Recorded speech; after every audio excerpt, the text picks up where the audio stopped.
Tech రంగంలో మరో విడత లేఆఫ్స్ కు రంగం సిద్ధమైంది. Microsoft, Google, Amazon, crowd strikes వంటి దిగ్గజ సంస్థలు వేలాది మంది ఉద్యోగులపై వేటు వేయనున్నాయి. ఈ ఏడాది ఇప్పటి వరకు ప్రపంచవ్యాప్తంగా 130 కంపెనీల్లో 61,000 మంది ఉద్యోగాలు కోల్పోయారు. ఈ సంఖ్య ఎంతకు చేరుతుందనే భయాలు నెలకొన్నాయి.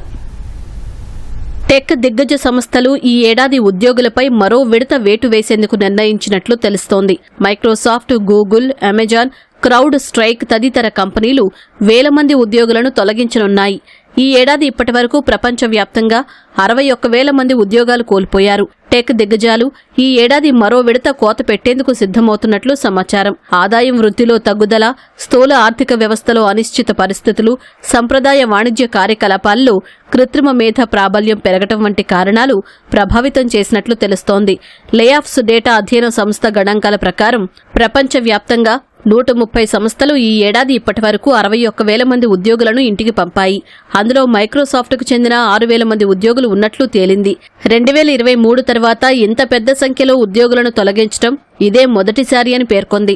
ఒక్క వాషింగ్టన్లోనే 2,000 మంది ఉద్యోగులపై వేటు వేసినట్లు సమాచారం. కృత్రిమ మేధ వినియోగాన్ని పెంచే దిశగా తీసుకున్న నిర్ణయంలో భాగంగా ఈ లేఆఫ్లు చోటు చేసుకున్నాయి. అయితే వేటు పడిన వారిలో ఏఐ వ్యవస్థను రూపొందించిన సాఫ్ట్వేర్ ఇంజనీర్లు కూడా ఉన్నట్లు అంతర్జాతీయ మీడియా కథనాలు పేర్కొన్నాయి. వ్యాపార నిర్వహణను క్రమబద్ధీకరించడం, అడ్మినిస్ట్రేషన్ సిబ్బంది కంటే ఇంజనీరింగ్ ప్రతిభకు ప్రాధాన్యం ఇవ్వాలని మైక్రోసాఫ్ట్ లక్ష్యంగా పెట్టుకున్నట్లు తెలుస్తోంది.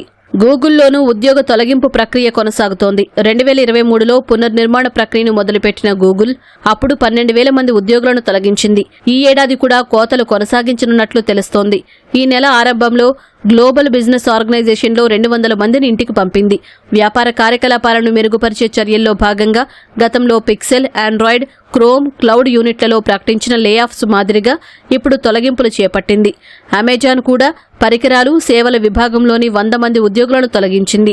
లేఆఫ్స్ సంస్థల జాబితాలో సైబర్ సెక్యూరిటీ సంస్థ క్రౌడ్ స్ట్రైక్ కూడా చేరింది. ప్రపంచవ్యాప్తంగా ఉన్న ఉద్యోగుల సంఖ్యలో 5% కోత పెట్టింది. దీర్ఘకాలిక లాభాల పెంపుతో పాటు వర్తమాన మార్కెట్ పరిస్థితుల ఆధారంగా కోతలు అమలు చేసినట్లు క్రౌడ్ స్ట్రైక్ వెల్లడించింది. ఉద్యోగుల తొలగింపుల విషయంలో ఐబీఎం వ్యూహం భిన్నంగా ఉంది. హెచ్ఆర్ విభాగంలో పనిచేసే వందలాది మందిని తొలగించిన ఈ టెక్ దిగ్గజం కృత్రిమ మేధ ద్వారా ఆదా అయిన మొత్తాలతో ప్రోగ్రామింగ్, సేల్స్ విభాగాల్లో కొత్త నియామకాలు చేపట్టింది. గతంలో 100 మంది చేసే పనిని కృత్రిమ మేధతో భర్తీ చేసినట్లు ఐబీఎం సీఈఓ అరవింద్ కృష్ణ తెలిపారు.